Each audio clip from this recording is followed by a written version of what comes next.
Today, we will be going over some highlights from Elon Musk's most recent appearance on the Joe Rogan podcast. In these highlights, the two discuss topics such as politics, the attempted assassinations on Donald Trump, differences between legacy and new media, and other updates surrounding Musk. In this first clip, the two contemplate how different things could have played out if Musk had not bought Twitter, which he later turned into X. Musk also expresses his intention when making the deal.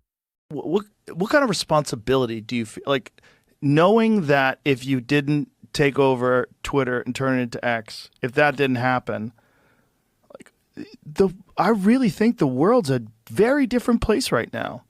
Like, how long have you owned it for? A couple years, basically. Imagine a couple years of it being run the way it was run before, and probably accelerating. I mean, my account would have been suspended long ago, for sure. Yeah, for sure. Yeah, just for the disinformation. Yeah. It would have been... Trump would have never come back. Alex Jones would have definitely never been back. Definitely not. No. So, yeah. Does that weigh on you? Like, I would feel like that would be a fucking heavy responsibility. Yeah. I mean, I'm just trying to keep civilization going here, for longer. I think we at least want to build a city on Mars and become a multi-planet civilization, which I think would be incredibly important in ensuring the long-term survival of civilization. The two also went on to discuss a broader goal within the new Trump government, and Joe expresses how, with all of the recent updates, it is clear that this time around is much different to governments in the past. We're reprogramming the matrix.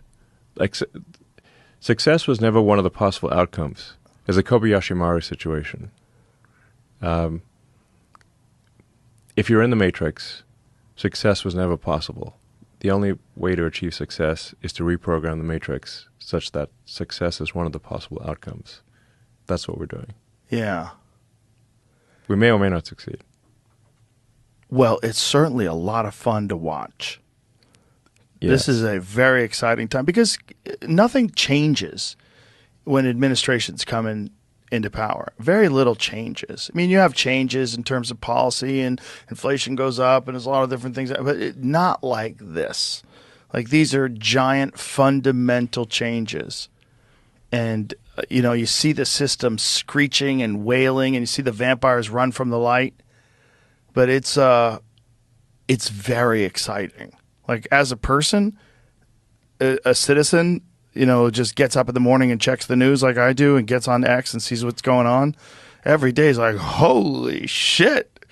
In the next clip, the two discuss the absurdity around the first Trump shooting, and Elon speculates on how the attempt may have been organized. Okay. Did you ever see that video? I think it was an O'Keefe video where they've got this guy undercover and he's explaining, they're talking to this guy, he thinks he's on a date, and he's explaining, it's always a guy on a date, explaining how they can nudge someone to go and do something horrible. And they recognize this person has problems, they find an asset. Yeah, totally. Well, this is what I think, like, for that Butler situation, for that assassin, you don't, it's kind of like that funny looking sport, curling. Mm-hmm. Where they have like the stone on the ice, and then they throw the stone, and then there's someone that's like brushing the ice, but you can't you can't touch the stone. Right. All you can do is just change the path of the stone a little bit, but you keep brushing the ice, and you can steer that stone right into the bullseye. That's what I think happened in Butler. That's what I think happened with that assassin. Yeah. If you can find the trail of breadcrumbs, it's going to be like curling. Somebody was brushing the ice.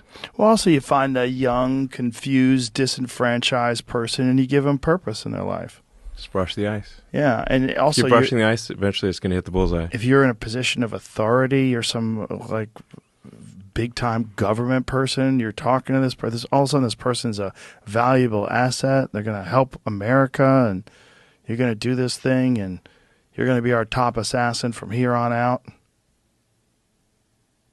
You could talk people into doing a lot of things. That's why Yeah. cults are around, right? No, exactly. Yeah.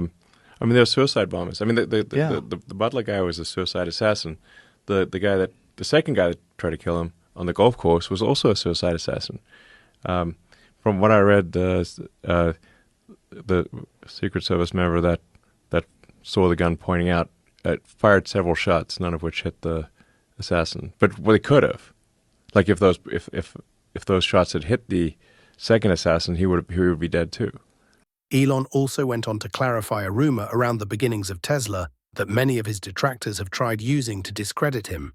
Well, you came in at Tesla in the beginning, but they were already doing something, right? No, Tesla did not exist in any meaningful form. There were no employees. J.B. Straubel joined 3 other people. There was no car. There was no nothing. So it the wasn't beginning. even a prototype yet? No, Oh, okay. I thought it was a prototype already. no. There So- weren't even any employees. Oh. Wasn't it that's a funny narrative that people like to say that you didn't even create Tesla then. Yeah, that's wrong. Next, Elon points out the contrast between people who receive their news from different media sources. I mean, the media is incredibly partisan. I mean, they're not. Almost all the media is, left shifted. Yeah. So it's kind of weird if you talk to somebody who gets all their information from like what I call legacy media. They're living in a different world Yeah. than if they say are listening to your podcast or getting news from X or just if it's kind of wild. Like It is very wild. like you talked. It's Yeah. like they're living in an alternate reality. In this last clip from the podcast, Elon expresses his genuine concern for his life if he is to go too far when uncovering and exposing fraud and corruption in and around the government. Here is the clip. But I think if I fully destroy the corruption and the graft, they will kill me. That's a fucked up thing to live with. Yes. So I'm like, damn it. Listen, I really hope they don't kill you. Yeah, thanks. I mean, I strive to be alive. Yeah. Let us know what you think about the topics highlighted in this video in the comment section below. Remember to like and subscribe for more content from us.